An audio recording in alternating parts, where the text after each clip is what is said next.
Mission Mindset Adventure is a 3-day, high-energy, immersive experience designed specifically to help growth-minded leaders break through their limiting self-beliefs by embracing the uncomfortable. In prior events, we've climbed 2 14,000-foot mountains in the Colorado Rockies. We've also hiked 20 grueling miles through the Grand Canyon in under 10 hours.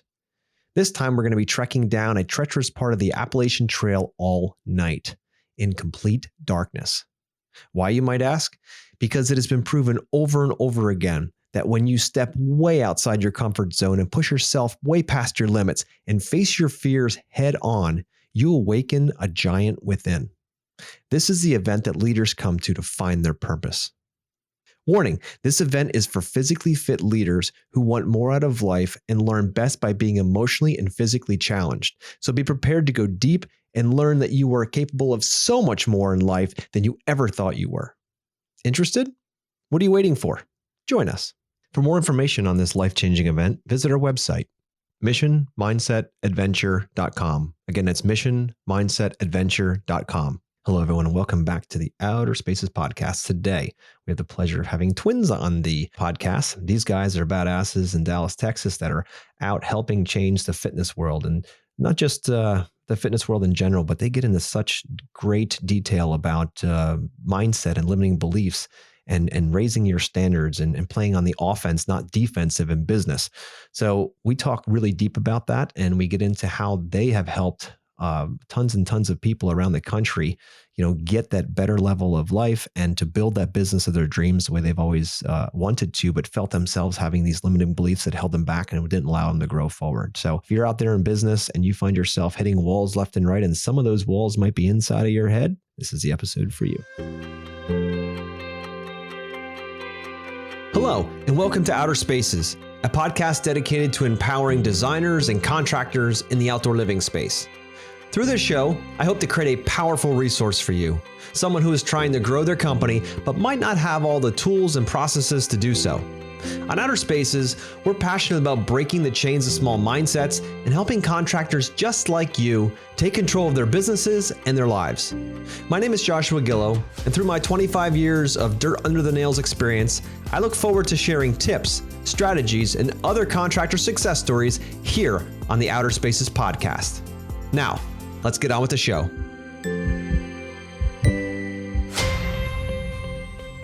Hello, everybody. Welcome back to the Outer Spaces podcast. This is your host, Joshua Gillow.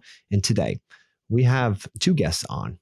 The world knows these two as the Dynamic Duo, and they operate a world-class online fitness and lifestyle company by the name of Dynamic Duo Training.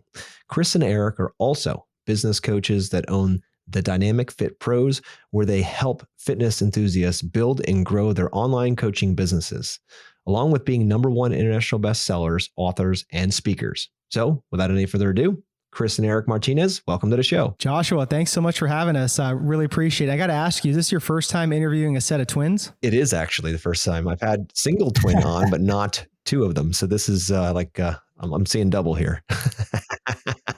Absolutely. That's really awesome. So right on. Yeah, happy to be here, guys. And I know when I grew up, I work with my brother. He's about 18 months younger than me, so I can imagine what it's like working, side by side as twins. So what I'd love for you to do is kind of go back a little bit, how you guys, grew up. Make it quick, where you kind of came from, and then how you decided to work together to change, this business world that you're in. Yeah, absolutely. What I'll do is I'll run the listeners through just our backstory of everything. And I think this will be good for those that are just going through maybe something similar or just some form of adversity. So when we were 17 years old, we lost our father.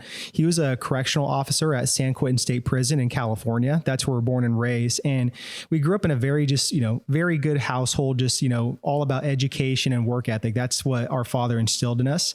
And Chris and I were active in sports, soccer, and basketball. That's, what our parents had us in and focus on. But yeah, it was 3 days before Christmas. And we lost our father in a car accident. He fell asleep behind the wheel. And I remember waking up at 2 a.m. and getting a knock on the door. And I thought I was just having a nightmare. And I remember, I went to the door and I saw my mom screaming on her knees. And because the highway patrol officers told her that he fell asleep and he passed away behind the wheel. So right then and there, like our whole life just kind of made a 360. I feel like we lost a part of ourselves. We lost a big part of my mom too. And she lost her mother 3 months later due to cancer. So it was like a ton of bricks hit our mom, and she just lost it. She didn't know how to deal with all the loss and grief. And she turned to alcohol. She turned to antidepressant pills. So Chris and I barely were just like graduating out of like high school, and we were just lost. We were lost kids, and, we were missing our leader and mentor and our role model and our father. So Chris and I went down a really dark path. We turned to alcohol, went out a lot, just got into these toxic environments. We got arrested several times. And really, it wasn't until, going to the gym and just alleviating all that pain and agony and aggression just on the weight room. So that's what really saved us. And, that's what turned things around, because we got so fascinated by just body compositional changes, nutrition, just everything in that realm of fitness, to where we hired our first mentor. His name's Dr. Lane Norton. And he took us under his wing and showed us how to build an online business. This was back in like 2010 when Facebook was barely scratching the surface. So we saw where the puck was going. We saw the opportunity of innovation and technology on how you can work with people from all around the world and customize programs and still help them. So yeah, we started our first business, Dynamic Duo Training, around 2011. Did very well with that and just scaled that business. And then the last 4 years now, we actually pivoted to B2B coaching on our other business called Dynamic Fit Pros, helping coaches build and scale their businesses. So yeah, that's kind of a little backstory on how Chris and I got into it. And, being twins, we just were like, what, we have strengths and weaknesses, and we just kind of feed off each other. That's awesome, dude. I have a buddy that's an identical twin. And I always had a question for him. I'm like, so when you guys grew up, did you ever like try to, flip girls and be like, hey, I'm going to go out on this one, and then you're going to go out with that one? Did you guys ever try that? We have a couple of stories there, man. Yeah. Was it successful or was it not, if you don't want to go into it? It was successful. Yeah, it was. But then you know what? We felt guilty after. Yeah, for sure. That's funny. Crazy stuff. Anyway, so guys, listeners are probably wondering why we have, B2B coaches on the show. And what I really wanted to bring, Chris and Erica on for is because they have this concept, this winning belief system, right? Because everything starts in the mind, right? If you believe you can or you believe you can't, you're right. So no matter if you own a business or you're a stay-at-home mom, it doesn't matter. It's all in the mind. So I wanted to dig deeper into their award-winning belief system and get deep into that section and get into about raising standards and charging premium for your service, regardless of what industry. And I want to pick their brain on that subject because it works for everyone. So guys, take us into your winning belief system that you guys have created, coming up from where you came from to where you're doing now. Just take us through that. Yeah. I think what we'll do, Eric, you can hit on the winning belief system. I'll kind of back it up for the listeners to understand like what we talk about with mind growth, right? So if I had to kind of back this up, Josh, like we talk about mind growth, right? That key word of like, mindset, it's thrown out there a lot, right? There's a whole book on that by Carol Dweck, which is really good, but I think it's just watered down too much with mindset. So we actually like the term called mind growth, because basically with mindset, it means like your mind is set like in concrete, right? And as entrepreneurs, as business owners, mind growth means you're trying to get 1% better every single day and expand your mindset. So we like that coin of mind growth over mindset. But really with like mind growth, like kind of the staples and foundations of this is really about, again, having the mental toughness as a business owner, because you could have all of what we call like attract, capture, coaching, all these cool, fancy funnels, websites, marketing tactics, lead generation tactics. But if you don't really understand how to control your mind, because shit is going to get tough in business, I guarantee that, and if you don't have that mental toughness, that grit, that resilience that comes with the mind growth, you're going to get crushed flat out. Yeah. I don't care how good somebody's program is. I don't care how good somebody's promise is. If you don't have that mental toughness, you're going to get crushed. So you have to have your mind right in order for your business to be right. I love that. When you say mental toughness, like what are you referring to? So I'm talking about with like grit, with like resiliency, being relentless in it, right? And just being focused and consistent and disciplined day in and day out in the business, because too many people think like there's going to be this top of the mountain that they reached in, their business and, I made it and all this and that. It doesn't work like that. This is a long game that you have to put in the reps and sets every single day. So that's where that mental toughness comes in, and being consistent, being disciplined, being focused every single damn day. No, I couldn't agree with you more, dude. I'm just playing devil's advocate here because I know that discipline is not an easy thing to do, but we know that's what's going to yield the best fruit. So what are some tricks you have to get to help people become disciplined, because motivation dies quickly. So now it's a matter of, I mean, if the strong why motivation, I get that part, but it's the daily disciplines that pull you through the fire. So what are some of the tricks you have to help people stick to their discipline and stick to their rituals? Yeah, that's a great question. I would say that the first thing like that helps myself is like having the morning routine. I know we've heard this before, like through personal development, but it really is something that works, because if you can't take care of yourself first, then you're not going to be able to have that mentality to serve other people. So again, the morning routine doesn't have to be 3 hours long with like 50 different to-do like tasks on there, right? It could be 30 minutes. It could be 60 minutes. Doesn't matter. As long as you sit there and prime your mindset to play offense, I think you'll have that first win in the morning, right? And that's going to carry over the discipline to be able to go on and do the high income, high impact tasks that you do. I also think too, if like you're at a high elite level as an entrepreneur and business owner, to have the discipline, you need to take care of yourself physically, because again, like we can be like, oh, like, this person has all this money or this size business, but man, if you're not taking care of your physical self and you're not getting that ROI of being, fit in your business, then it's like, how do you have discipline?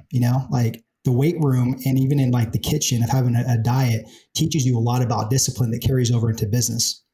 No doubt. Yeah. And really quick, if I could expand on that too, Josh, what works really well too is this is what we teach in our program to our coaches, is that no matter what, you can control 3 things every single day. And that's your thoughts, your attitudes, and your actions. You really can. It's also known as your think plus be plus do equals have. Mm-hmm. So, the biggest thing too is like, I tell myself, like, what are my controllables that I can control? And then what are my uncontrollables, right? So my controllables are, I can wake up in a positive attitude. I could take imperfect action. I can show up no matter what.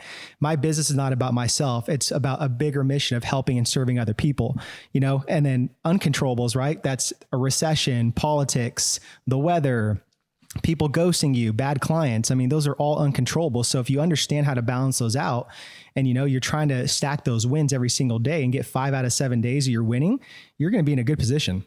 No doubt, dude. No doubt. And so Chris, you mentioned having morning rituals. Do you mind sharing what your morning rituals or how you came to them and how they impact you daily? Yeah. So what I do is I wake up at 5:30 every morning, and then I have to start the day off with like a cup of coffee, right? And then I'll be on the couch for about 45 minutes. I'll read the Bible first for 15 minutes because I'm in the Word and I want to build that relationship with God, right?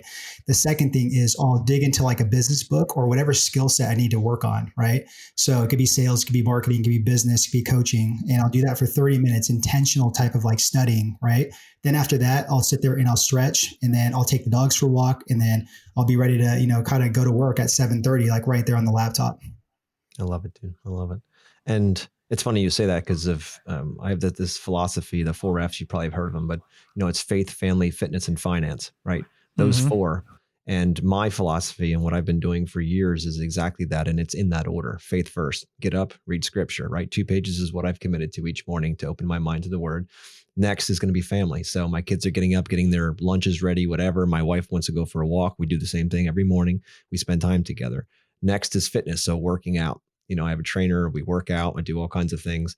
And then from there is finance. That's where you either read a book or you shoot a podcast or watch YouTube, or you just go to work in the business, working on the financial side of your life, right? So having those 4 each day, moving those, every one of those just 2 millimeters a day, 1%, 2 millimeters, whatever, like each day, that accumulation adds up, dude. Absolutely. Know it. I know it, right? And for the business owners out there that don't have a morning routine, I highly, highly suggest to listen to us and create one, whatever that means for you. If you want to use that 4F framework, that's great. If you want to create something, as long as you get time to be spiritual, time to be with your family, and time to be physical, those things are important pieces to keep you primed every day to win. Exactly. I love that. I love that. Too. Awesome. That's good.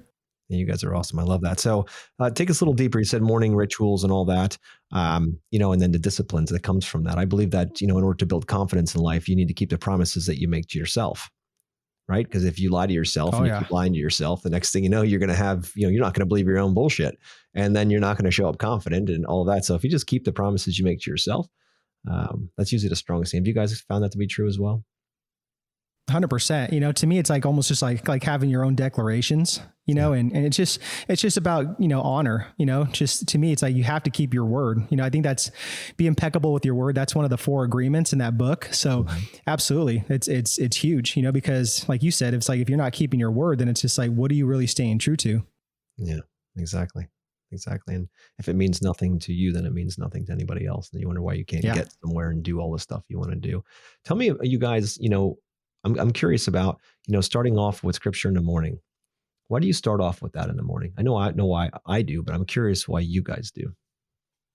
For me, it's just honestly like, again, I'm trying to make God like my number one priority, right? And for me to do that, that has to be starting with scripture, you know? Yeah. And for me, it's like I want to get immersed into the Bible and understand like scripture better, So it's like, what better way than for me to actually open the Bible up and actually read the scripture and try to interpret it, right? And try to understand it, right? And that's one thing I ask too, like before I actually read the Bible, I ask God, like, help me kind of interpret this and understand this so that I can advance your kingdom and serve people with the gifts and talents and platforms you've given me, So that's one of the reasons why I do it, to be 100% honest, Josh. Like, Yeah. it couldn't get better than that. So, yeah, I would say very similar to Chris. And then like just this whole past like 3 years since moving from California out here to Dallas, it just, we've been renewing our faith so much to where it's like, I'm just completely bought in, I got baptized to where it's like, I just want to keep going. I want to build that relationship with God. And there's a really, a powerful scripture. You probably know it's, Matthew 6:33, first seek his kingdom and his righteousness and everything will be given to you. So for me, if I start off my day, dedicating it to the word and getting closer to God, what better than to, he's going to set me off and take me in the right direction and play spiritual offense. You know what I mean? 100%, dude, 100%. There's something I've learned along my journey that I think would help the listeners is, for so long in business, they keep thinking about how can I win? How can I win? How can I win? What strategy do I need? Who do I need to mentor from? What books do I need to read so I can win? I can win, right? It's always so self-focused. And when you start giving it all up to him and you're like, I'm just a messenger here, right? I'm going to take the gifts that you implanted from the beginning, right? I'm going to share them with as many people as I possibly can and give it all to you. The game changes. You guys found that true? It really does. And I'm just curious too, Josh, like you said, you committed to 2 pages, right? So I'm just like, well, how come that's important to you? It is to me because I want to continue to grow my spiritual growth, right? And I know that if I don't make that part of my 4Fs and my rituals, that I can move off and kind of forget about things. So my point is each day to grow a little bit in all 4 of those. That's my way of doing it. If I said, look, I'm going to read a chapter every single day, you know what I mean? It becomes a daunting task where it's just 2 pages, right? Anybody can commit to that. I read a book one time, it's called Micro Habits, I believe it was called. And it talked about if you wanted to do push-ups, for instance, instead of saying, I'm going to do 25 push-ups a day for the next 10 years and then fall off after the 3rd day, you say, I'm going to do 1 push-up a day, right? I'm going to run a half a mile a day. I'm going to do 1 pull-up a day. That's all you're committing to. The hardest part is starting. And once you're on the ground, you're like, 1, I can do 2 today. Pretty soon it's 4. Pretty soon it's 10. That half mile turns into a mile. I feel like I can do that. And pretty soon you start proving to yourself that you shoot way too low. You talked about raising your standards as being part of what you guys, talk about. And it's so true. What you expect of yourself is what you get. So the more you expect, right? So, but sometimes it's just the need to get that push to start, like putting the shoes on before you run. Hardest part is putting the shoes on, not the run. It's getting to that point. So if you just say, look, I'm not going to sit here and sit back and say, I'm going to just keep procrastinating and just waiting for this. I'm just going to put the shoes on. I'm going to commit to 2 pages a day. And I sit down and by the time I'm like, that was really cool. I get just a little bit each day. And I'm not committing to something that I feel like, oh God, I got 30 minutes of reading. Yeah. Like that would be too much for me. I would not want to do that, but 2 pages is acceptable. So you make your own. You can make it 1, you can make it 1 sentence. It doesn't matter. You commit to something. Yeah. I like that. It starts momentum. Good. So, yeah, exactly. It's like you're just building those like small little wins, and it's just building up your confidence, your certainty, and courage as well too. 100%, dude. Especially in a word you can't find a better place for that. So tell me a little bit more about the raising your standards, what that means for you guys, and how you help your different coaches, how you get them to that point to raise their standard. Yeah. When I think about raising your standards, to me, it's just like living a life by design and not by default. I think too many people are just walking through and coasting through the motions, and they're living, with fear, uncertainty, and doubt. But if we sit there and raise our standards and focus on personal excellence, I don't know if you know who Andy Frisella is, but he says, personal excellence is the ultimate rebellion to everything. Because no matter what, it's like every day you're getting better in all different aspects of life. And it's like, how powerful is that if you really buy into that? It's like, that's why God put us here, is to become better in all areas, become the best versions of ourselves. Yeah. So for us, we're like, okay, these health and fitness coaches, they come out of these certification programs, you know, and like they're very competent in exercise, nutrition, kinesiology, all that stuff. But it's like they have no business like sense or skills, and they don't know their worth and value. No one's telling them like, you know, how great you are. Look at the skills that you guys have. Look at the impact and transformations and identity shifts that you guys make in people's lives. Like there's no price tag on that. So when I tell my coaches, I'm like, you better raise your prices because your God-given talents are so great. You don't even know, to where it's like, if you can sell that to a client and paint the picture and the vacation to them that, you know, you can change their life. Why can't you sit there and make an amazing living off being a personal trainer or a coach? Yeah. I have a question for you guys on that exact subject. And I know a lot of guys probably don't want to talk about this, but they struggle with it. How do you balance making a shit ton of money with faith? Like, shouldn't you just be giving it away? Like, how do you balance that conundrum? Yeah, that's a very tough, like it's a great conversation. But for me, it's like, I'm in the word. So I know that like that's all this is. It's God's money. We're just here to just manage it and steward it. You know what I mean? So for me, it's like, we're big on tithing, and just generosity. So for me, I have a different like lens on money. You know, I know money's great. It buys like freedom, like, but it's a byproduct. And then at the end of the day, and it's just like, it's not even ours. It's not mine. So I don't have like an idolization, you know, towards money. But that's an interesting conversation. Yeah, I would say too, Josh, I want to go back to like the standards too, because I think like, you know, living a life of higher standards too, it's just living with more urgency. I think that, you know, even business owners themselves don't have enough urgency. I think people call themselves business owners or entrepreneurs just because they start a business or they file LLC or they put a couple of Instagram posts up and stuff like that. But they have to live with urgency, man. When you think about it, we're not on this in this life that long, right? And I don't know if tomorrow's guaranteed. I don't know if next week or next month is. Like, I saw firsthand my dad pass away in a car accident at the age of 50. He still had a lot of life left in him. He had probably a lot of stuff he wanted to do. So I have a different pair of lens that I live by now. Doesn't mean everybody has to, right? But I think if you're a business owner, you have to increase that sense of urgency. Another really good quote that I like that I live by is by Ben Franklin. He says, most men die at 25, we just don't bury them until they're 70. That goes for men and women, you know? And I think it's 100% accurate, just because everybody thinks they just have all this time.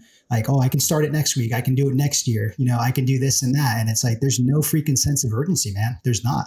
But in business, you have to, because it's competitive and there's other people out there that are going to be hungrier than you and have more urgency, and they're going to pass you up. And that's just the way it is, you know, in business. Like, it's not fair. It's just, that's just the way it is, you know? Oh, spot on, dude. So spot on. You know, my faith walk has not been straight. You know, there's been a lot of bumpy, ziggy lines in there and all that stuff. I was, you know, I was atheist for a while, or I believed in God, but I was very lost for a while, and now coming full circle back. But in that, you know, what I realized is the more that I surrender to him, the more I surrender to the bigger picture, the more I surrender to giving away my talents that he's given me, that the more fulfilled my life has been absolutely incredible. And back to that, what I asked you, Eric, directly about the, you know, about making a lot of money and being spiritual at the same time. How do you fix that, or how do you live with that? Right. The reality is very simple, that, you know, the more you have, the more you can give.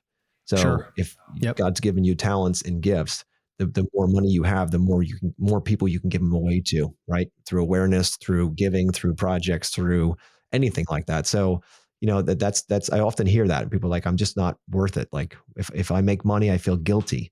If it doesn't, you know, play to faith, because I'm supposed to do this just for the sake of doing it. But think about it, if you have the capacity to make more money and charge a premium for what you're doing, and you can take that and give back to others with that at a higher level, why aren't you? Yeah, exactly. And I think too, just Josh, like, it's also selfish as like the business owner too. It's like your whole job is to serve this client at the highest level possible. And if like you're sitting there charging low prices, right? How do you actually take that money and reinvest back into like a team or an experience to give them like the highest, like a level that you possibly can with your service, you know? So I think you have to charge high premiums too, because also too, people that pay attention, people that pay more attention, you know, and you have to really buy into that as a business owner. No, 100%. Dude. Totally agree with that. And, you know, it's back to what I originally had said in the beginning, where I was so focused on, you know, me, like, how do I get better? How do I help? How do I, you know, what I found on my journey here is that when you're focused on self, you have the most suffering.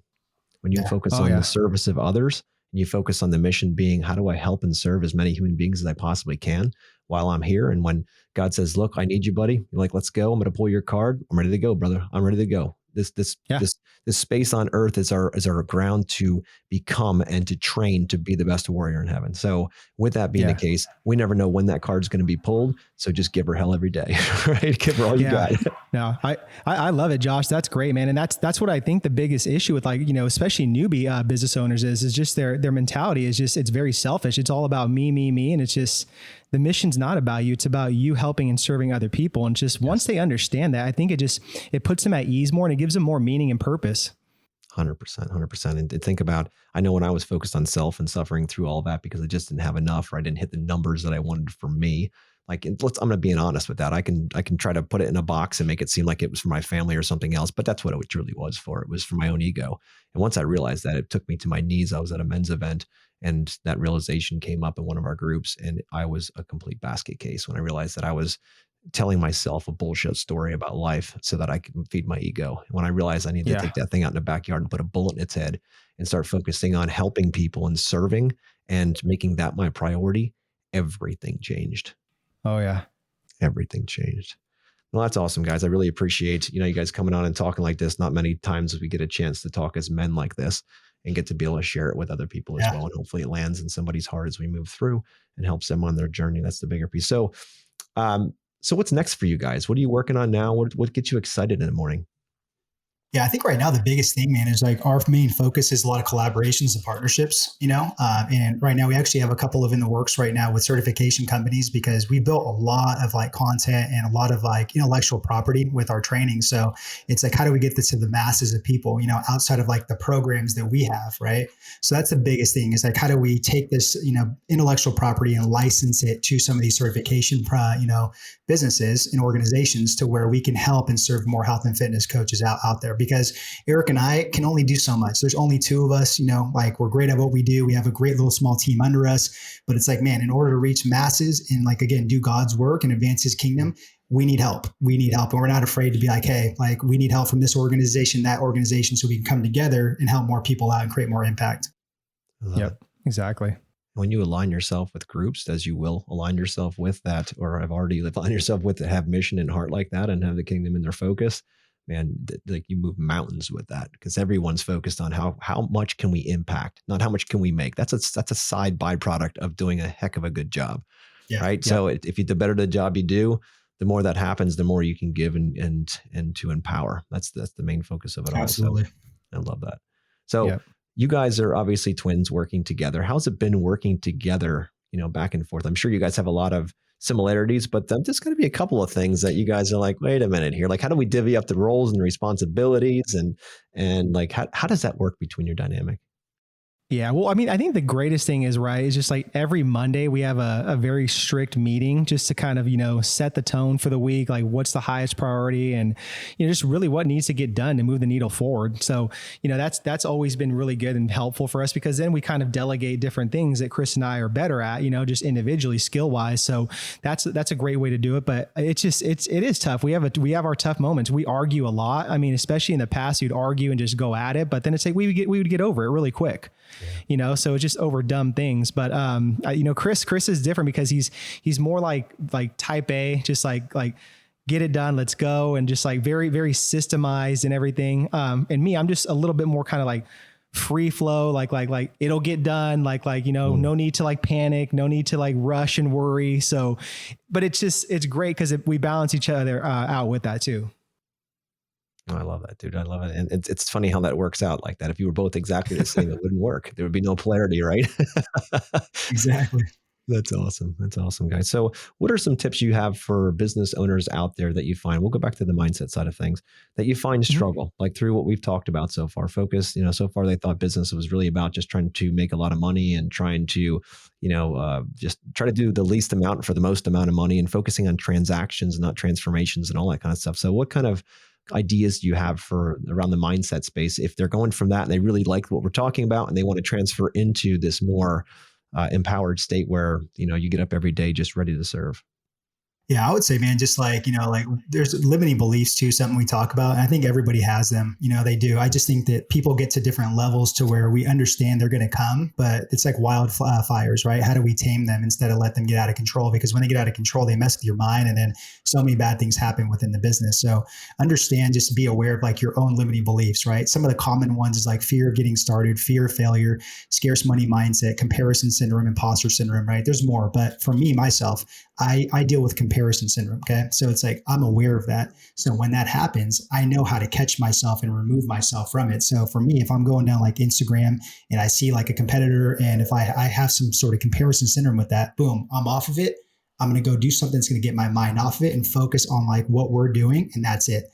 As opposed to just keep going down that rabbit hole, let it consume you. And then you just completely are frozen. You don't do shit the rest of the day or week, right? Because you let it completely just take over. So I think with limiting beliefs, understand number one, like which one it is that you individually, kind of deal with. And number two, what's going to be a good tactic to be able to solve that, right? And number three, though, is like don't let limiting beliefs sit there and paralyze you too, because I've heard a lot of people where it's like they use it as a crutch too. They're like, man, well, I deal with all these limiting beliefs. And it's like, okay, at some point you got to deal with them and stop complaining about it. And then also work on your business as well too, because you can't sit there and just keep using it as a crutch of why you're not getting shit done, Yeah. And just something I want to add to with that is, I talked about this on Monday to our coaches. Every Monday we do, it's called Get Your Mind Growth Right Mondays, because we want them to have their mindsets right to go attack and play offense, not defense in their businesses. And I was talking about the importance of negative self-talk, the way you talk to yourself. And again, this goes back to shifting your belief system and the way you think. So some good little tactics for the audience, if you're saying like,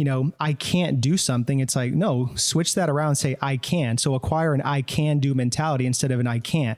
Instead of an impossible mindset, think possible. Everything's possible. Instead of like, thinking I have a poverty mindset. No, you have a prosperous mindset. Instead of thinking I have a cost mindset. No, I have an investment mindset.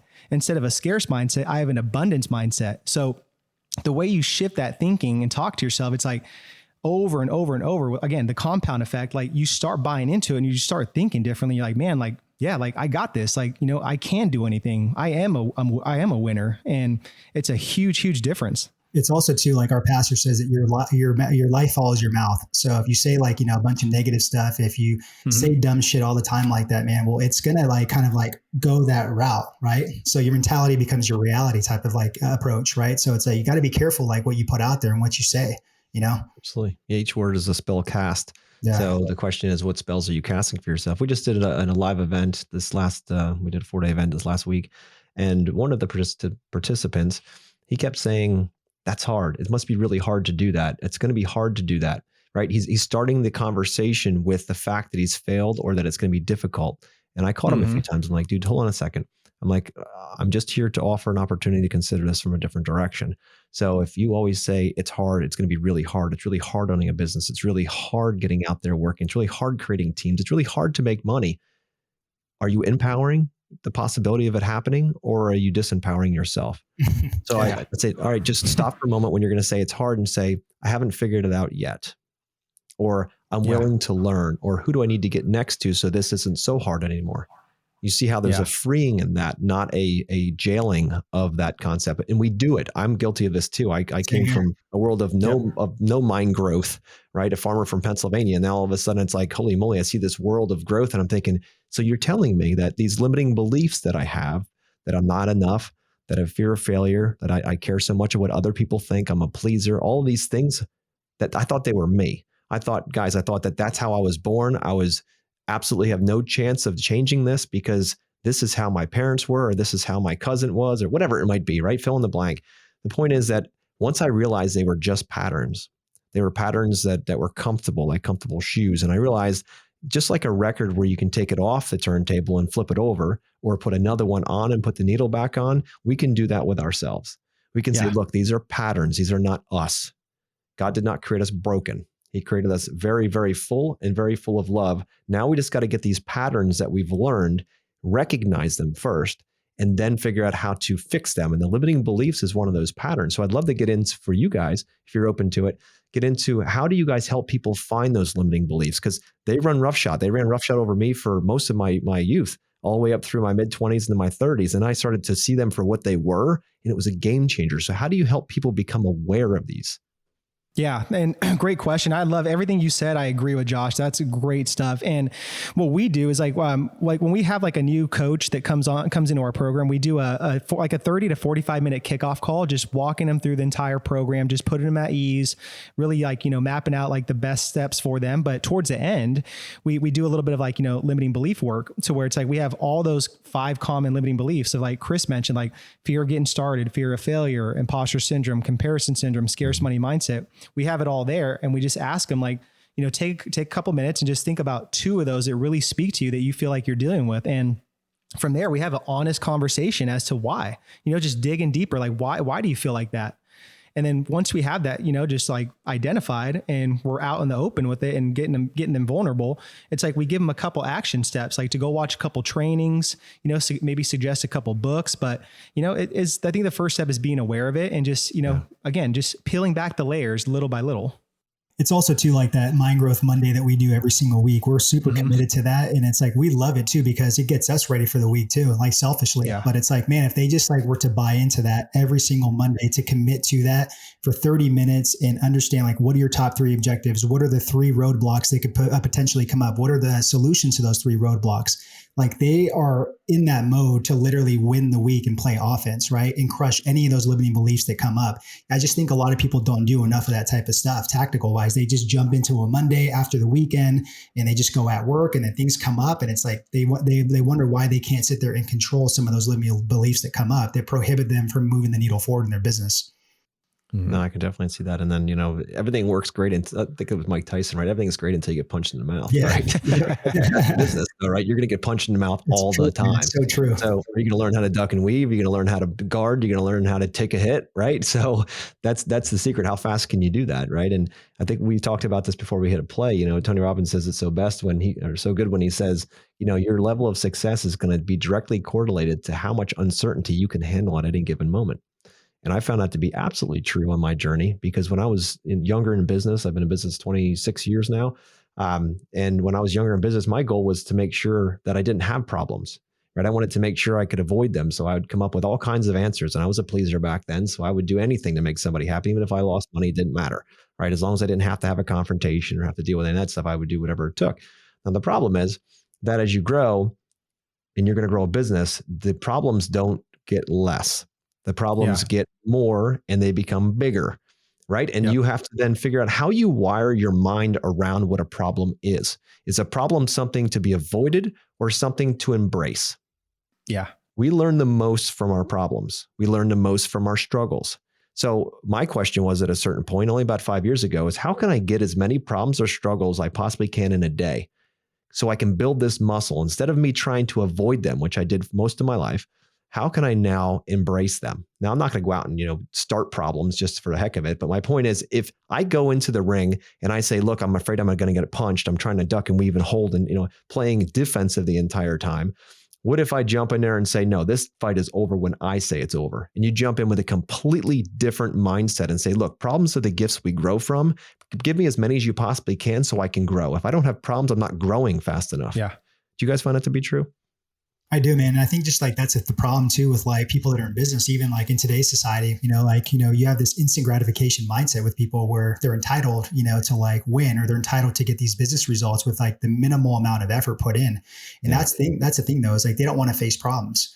Right. And I don't know where they're getting the information from. If it's like some guru on, social media, just saying all this BS stuff or whatever it is, but they don't want to face problems, right? Because it's hard and it's uncomfortable. And it's like they have to navigate through that problem, But it's like you said, Josh, I think you have to have those problems, man, to grow. I mean, what is life without like having problems and figuring out how to get through that, to grow through it and not repeat that same problem again going forward, Yeah. And I think too, just like society has gotten weak. I mean, I'm just going to be very honest. Like everyone's gotten very soft. It's more of like a victimhood type of like, society, and people, they pretty much like idolize that to like, have a victim mentality. And it's just like, man, like you're going to have problems all day long. Like that's part of life, just understand that. Once you understand that there's going to be problem after problem, mountain after mountain that you have to climb, it's like, you have a sense of just like relief towards like, okay, well, it's like, at least I can anticipate the next problem that's going to come a little bit better than the next one. And, but most people, again, they'll have a problem and it's just like, oh, like, why me, poor me? And it's just like,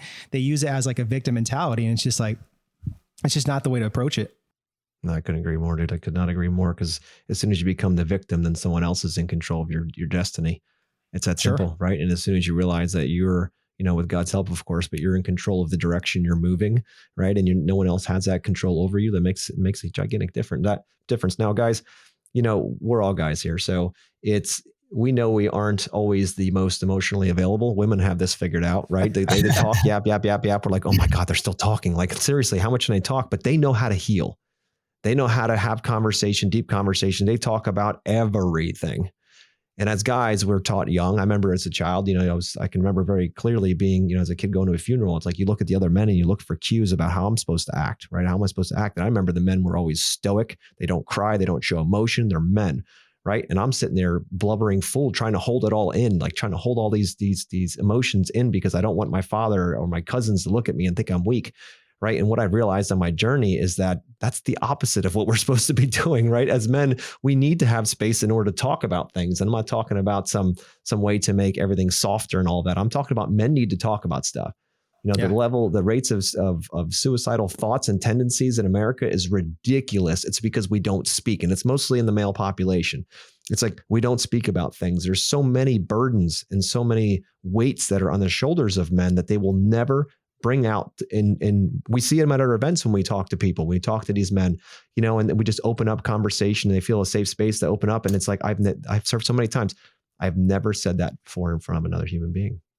And I'm like, dude, you're like 45 or 50 years old and you never talked about that? And I said, I've never had a space that I felt like I could. And it's not about that. It's about having a safe space that people can actually open up and talk like that and let the demons out.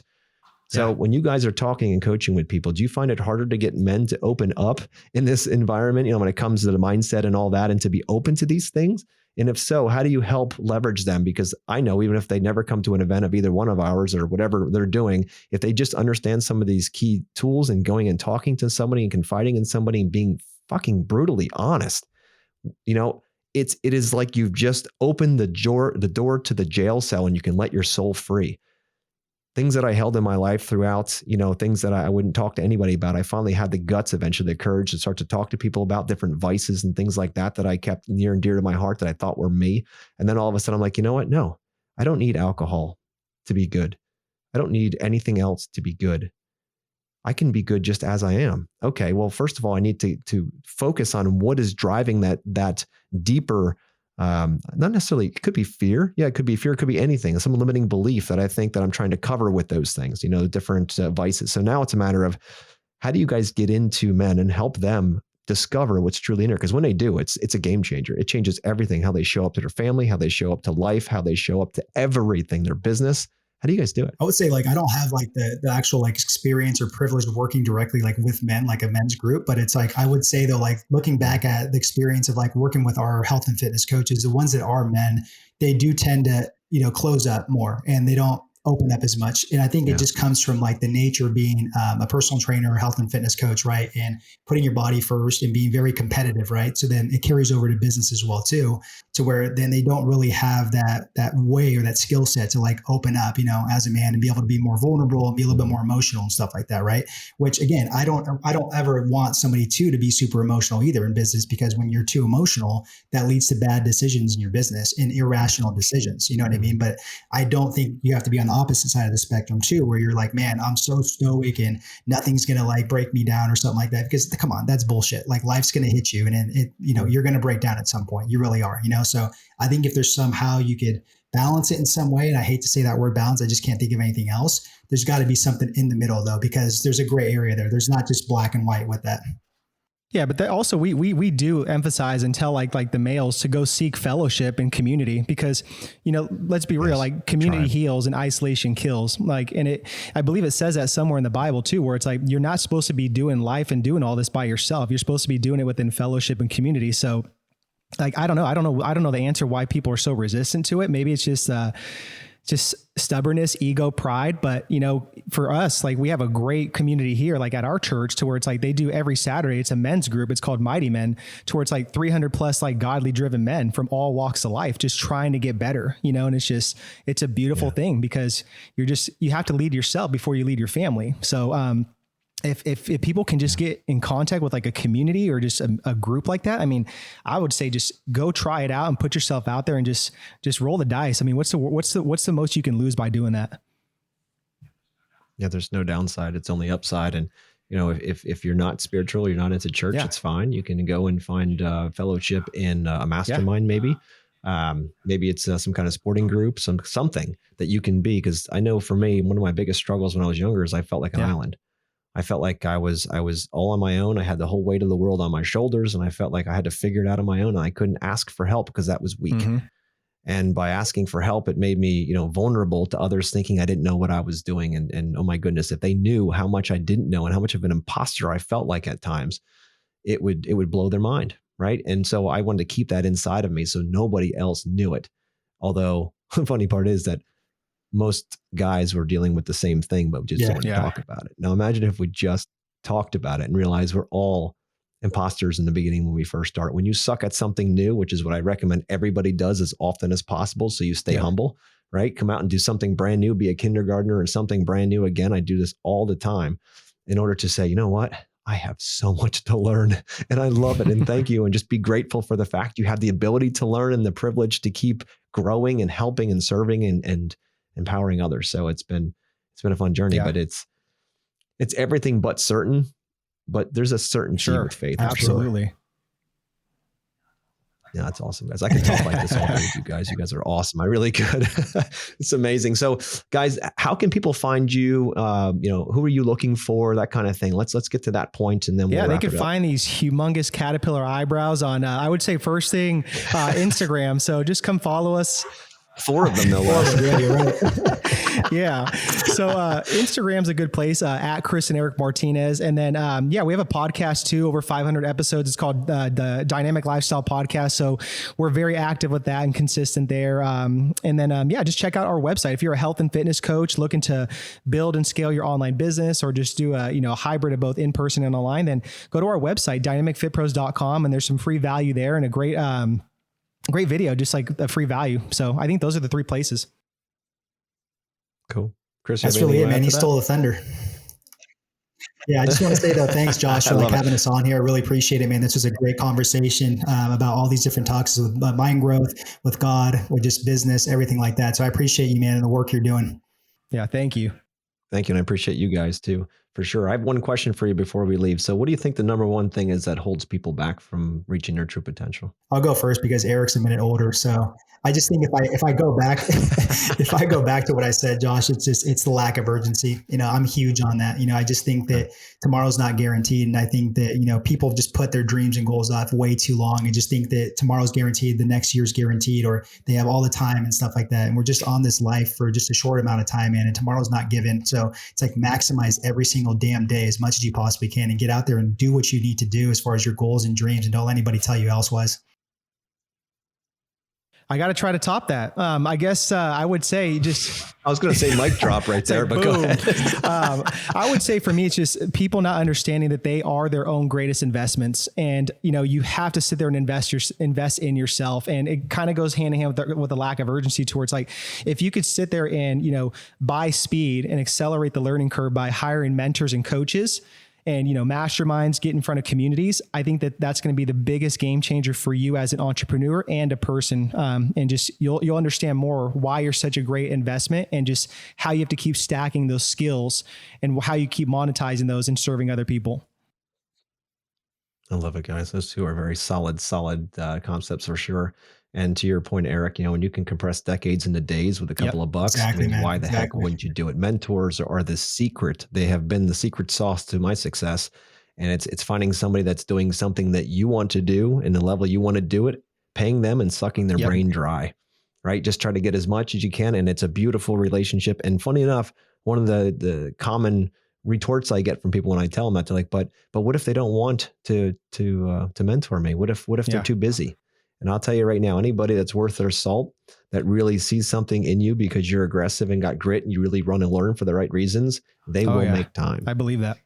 It's incredible. It's incredible how fast that happens. And you're like, wait a minute here, they actually have time for me? Well, yeah, because they see a little version of them when they were younger. And they're like, what if somebody like me was there for me when I was younger? This is the give back.